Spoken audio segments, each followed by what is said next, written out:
بسم اللہ الرحمن الرحیم۔ سوشل میڈیا کے اوپر بہت سی ایسی چیزیں چل رہی ہیں جس کے اندر خانہ کعبہ بنا کے اس کا طواف کیا جا رہا ہے، کہا جا رہا ہے کہ یہ شرک ہو رہا ہے، یہ کیا ہو رہا ہے۔ نہیں، وہ سلسلہ صرف یہ ہے کہ جو پاکستان میں نہیں ہے کہ آپ چھوٹے بچوں کو یا ان لوگوں کو جو عمرے یا حج پہ جا رہے ہیں ان کو باقاعدہ سکھاتے ہیں پہلے کہ انہوں نے کرنا کیا ہے۔ آپ نہیں سوچ سکتے کہ چھوٹے بچے کو کیسے سکھانا ہے۔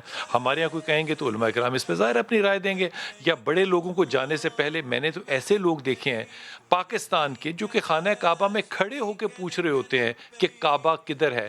اس بات کو میرے خیال میں کسی اور نظریے یا تجزیے سے نہیں دینا چاہیے۔ شہنشاہ بھائی آپ ساتھ ہیں، شہنشاہ بھائی یہ فرمائیے کہ یہ جو قربانی ہے بنیادی طور پہ، میں اس کو صرف ایک جانور کی قربانی نہیں کہہ رہا، ایک دمبے کی قربانی نہیں کہہ رہا، اللہ کی نظر میں قربانی کی ضرورت پیش آتی کیوں ہے؟ کیا اللہ کیوں چاہتا ہے کہ یہ قربانی جو ہے وہ ہمیں کیا سبق سکھائے؟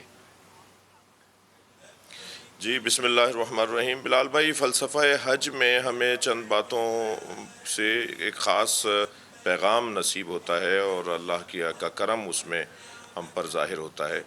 فلسفہ حج میں دیکھیں، سب سے پہلے آپ نیت کرتے ہیں، پھر احرام باندھتے ہیں، اور احرام جیسا ابھی شاہ صاحب بھی فرما رہے تھے کہ احرام تمام تر تمیزوں کے مٹنے کا عنوان ہے، تمام تر تہذیبوں کے ختم ہونے کا عنوان ہے۔ ثقافتیں جو ہم نے اپنی بنائی ہوئی ہیں، علاقائی ثقافتیں، سب کا زبان کی بنیاد پر اور قوموں کی بنیاد پر، وہ ساری ثقافتیں اور ساری تہذیبیں ختم ہو کر ایک صبغت اللہی، ایک رنگ خدائی، ایک اللہ کا رنگ چڑھنے والا کام، یعنی کوئی اب فرق نہیں رہے گا کہ یہ امیر ہے، غریب ہے، یہ فرق نہیں رہنا چاہیے کہ یہ افریقی ہے، یہ ہندوستانی ہے، یہ پاکستانی ہے۔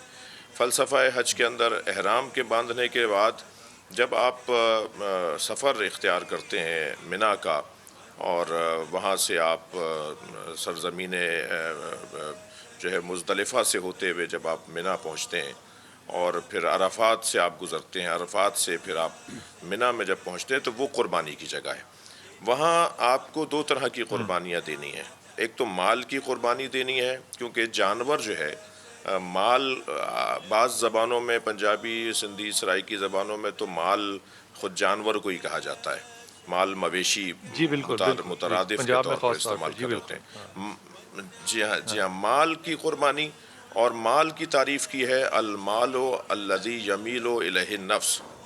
مال کی تعریف یہ ہے کہ جس کی طرف آپ کا نفس رغبت کرتا ہو، آپ کو اچھا لگتا ہو، آپ اسے جمع کرنا چاہتے ہو، آپ اس کی خاطر لڑ لیتے ہو، مثلاً جو دنیا میں رائج ہے۔ تو مال کو قربان کرنا ہے اللہ کی راہ میں، اور پھر قربانی کے ساتھ ایک چیز جڑی ہوئی ہے، وہ ہے حلق کروانا، اپنے سر کے بال اتروانا۔ یہ جو ہیئر اسٹائل، یہ جو فیشن، یہ جو انسان کی شناخت کا ذریعہ بن چکی تھی چیز، جسے آپ بالوں کا بننا کہہ لیجئے، اور بال بڑے رکھ رہے ہیں اور بیچ کی مانگ نکال رہے ہیں اور سائڈ کی مانگ نکال رہے ہیں، اور ہم بڑی تعداد میں بالوں کی سے بھی ایک دوسرے کو پہچان رہے ہوتے ہیں، دور سے ایک دوست دوسرے دوست کو پہچان رہا ہوتا ہے۔ تو وہاں کہا جاتا ہے کہ آپ قربانی کے فوراً بعد آپ کو حلق کروانا ہے، آپ کو سر کے بال اتروانے۔ تو یہ جو اپنے نفس کشی کی کیفیت ہے، اپنی ذات کی نفی کی کیفیت ہے، اور پھر اپنا مال بھی، لہٰذا واہ مولا کائنات نے ایک سال 80 جانور قربان کیے، اور فرمایا کہ 10 میرے بچوں کی طرف سے اور 70 نبی کی طرف سے قربان کر رہا ہوں۔ یعنی یہ بھی ضروری واہ نہیں ہے کہ اگر کسی کے پاس کسی کے پاس مال ہے تو وہ ثروت ہے، حیثیت ہے، تو وہ ایک ہی جانور قربان کر دے، نہیں، آپ 10 جانور قربان کیجئے، اور فقراء اور مساکین تک گوشت پہنچے گا۔ آج کی دنیا میں کتنے ہی ممالک ہیں جہاں لوگ بھوک سے مر رہے ہیں، اور جدید سائنس کا اور طبی دنیا کا کہنا یہ ہے کہ اگر انسان ایک مرتبہ گوشت کھا لیتا ہے تو اسے 1 مہینے کی جو پروٹین اور جو اس کو بدن میں توانائی گوشت کے ذریعے پہنچتی ہے، اس کا ازالہ ہو جاتا ہے۔ تو روزانہ گوشت کھانے والوں کی بھی مذمت آئی ہے، مولا فرماتے ہیں ایک جگہ کہ اپنے بدن کو جانوروں کا قبرستان نہ بناؤ، تو یہ بھی ٹھیک نہیں ہے۔ لیکن وہ جنہیں سال بھر میں گوشت نہیں مل رہا، وہ جنہیں مہینوں میں گوشت نہیں مل رہا، تو یہ وہ موقع ہے کہ شاید انہیں ایک مدت تک گوشت کے ذریعے، قربانی کے ذریعے، جو فلسفہ قربانی میں ایک بڑا یہ تو ایک تو پیغام سعودی عرب سے، کیونکہ اس دفعہ حج پہ تعداد بہت ہی محدود ہے اور بہت ہی تعداد کم ہے، وہاں سے جو گوشت فقیر اور مساکین ممالک میں، مسکین ممالک میں پہنچتا ہے، اس کا جو ہے وہ ترسیل کا انتظام بہتر سے بہتر ہونا چاہیے. ہمارے وطن میں پاکستان کا ایک حسن جلدی سے آپ سے عرض کروں کہ یہاں عید میلاد النبی بڑی شان سے منایا جاتا ہے. یہاں محرم الحرام ساری دنیا سے زیادہ بہتر منایا جاتا ہے. یہاں قربانی بھی ساری دنیا سے زیادہ بہتر انداز سے. اس کے جو منفی پہلو ہیں انہیں اجاگر کرنے کی میں سمجھتا ہوں بہت ضرورت نہیں ہے. لیکن جو اس کا مثبت پہلو ہے وہ یہ کہ پاکستان کا غریب اب 1 مہینے 2 مہینے تک گوشت کے حوالے سے پریشان نہیں رہے گا اگر پاکستان کے شہری قربانی کرتے وقت اس بات کا خیال رکھیں. تو فلسفہ قربانی تو بلال بھائی یہ بہت واضح ہے کہ فقراء کا خیال رکھنا ہے اور اپنے مال کو اللہ کی راہ میں قربان کرنا ہے. اچھا جب یہ تعریف ہو جائے المال الذی یمیل الیہ النفس, مال اسے کہتے ہیں جس کی طرف انسان کو رغبت ہو. آپ نے بات سنی شہنشاہ بھائی کی, بڑی خوبصورت وہ بات کہہ رہے تھے کہ وہ جو جذبہ ہے قربانی کا, اگر وہ آپ محرم میں دیکھیں, اگر آپ وہ ربیع الاول میں دیکھیں, تو وہ جو ہماری محبت ہے, میں اس بات سے پتہ, میرا تو دل ہی بالکل نہ, کیا کہنا چاہیے, مطلب میں کیا کہوں کہ اللہ تعالیٰ انہیں خوش رکھے, اس کا اجر دے. یہ جو دینے والی قوم ہے, یہ جو نبی سے محبت کرنے والی قوم ہے, اس کا کوئی پیرلل نہیں ہے. وہ بھی بڑی اچھی بات کرتی شہنشاہ بھائی نے کہ میں منفی پہلوؤں کی طرف نہیں جاتا, لیکن یہ مثبت پہلو دیکھیں ہم تو یہ کمال کے پہلو ہیں. تو شہریار بھائی, یہ کمال کے پہلو جو ہیں یہ صرف چند دنوں تک محدود رکھنے ہیں ہم نے, یا اس کو ہم نے 365 دنوں میں اور اپنی پوری زندگیوں میں پھیلا کے رکھنے ہیں؟ وہ پھیلے ہوئے جب بات کرتے ہیں نا ہم, تو پھر میرے جیسے چھوٹے دماغ کے لوگ وہ پھیلے ہوئے جب نہیں دیکھتے تو پھر وہ انگلیاں آپ کی طرف اٹھاتے ہیں ہم لوگ. دیکھیں بلال بھائی, اسلام کے مزاج کو سمجھنے کی ضرورت ہے.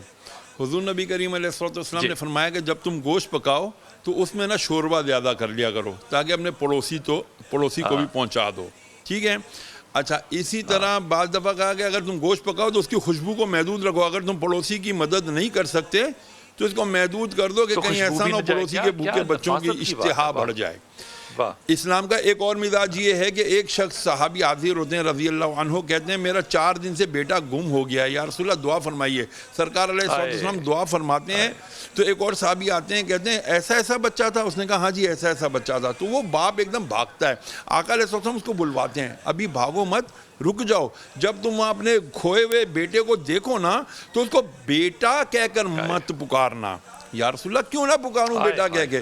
ارشاد فرمایا اس لیے کہ تمہاری زبان میں اتنی مٹھاس ہوگی کہ جو تمہارا بیٹا اس وقت یتیم بچوں کے ساتھ کھیل رہا ہے, جب تمہارے منہ سے بیٹے کا لفظ سنے گا تو ان کی دل آزاری ہو جائے گی, دل ان کے کٹ جائیں گے کہ کاش ہمارا باپ بھی ہوتا تو وہ بھی ہمیں اس طرح پیار سے بیٹا کہہ کے پکارتا. تم اس کو نام لے کے پکارنا. یہ ہے اسلام کا حسن, یہ ہے اسلام کا مزاج کہ کسی کی دل آزاری اسلام نہیں کرتا, نہ کرنے دیتا ہے.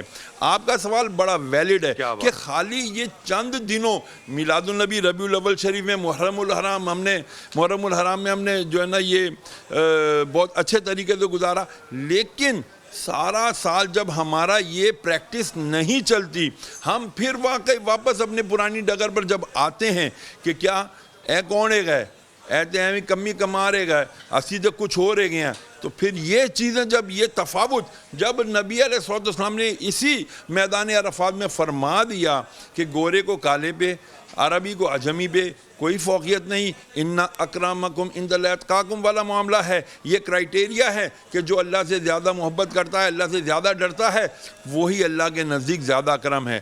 اب جب مسلمان پاکستانی ہوں یا کہیں کے بھی ہوں, اگر وہ اس کرائٹیریا کو پورا نہیں کر رہے, اپنے ساتھ اپنے دوسرے مسلمان بھائیوں کا, بلکہ میں تو تھوڑا اور آگے جاؤں گا کہ اپنے ارد گرد والوں کا, چاہے وہ کس بھی ہمارے اس دین سے تعلق رکھتے ہوں, بحیثیت انسان ہمیں سب کا اکرام کرنا ہے, عزت کرنی ہے, انسانیت کی رسپیکٹ ہوگی. صاحب آپ کا پیغام پہنچا. ابھی مجھے وقفے پہ جانا ہے, ہو سکتا ہے کہ ہمارے یہاں پہ پاکستان میں تقریباً 2 بجنے میں 5-7 منٹ ہیں, لیکن سعودی عرب کے اندر اس وقت تقریباً 12 بجنے میں 4-5 منٹ ہیں, اور وہ 12 بجے کے قریب خطبہ جو ہے وہاں پہ میدان عرفات میں شروع ہو جاتا ہے. اگر وہ ہو گیا تو ہم ڈائریکٹلی کٹ کر کے وہاں چلے جائیں گے, اور ساتھ اس کا ترجمہ کراچی سے ہم براہ راست آپ تک پہنچائیں گے انشاءاللہ. اور جب واپس آئیں گے خطبے سے تو پھر خطبے کے اوپر بات کریں گے کہ آج خطبے میں مسلمانوں کو کیا پیغام ملا.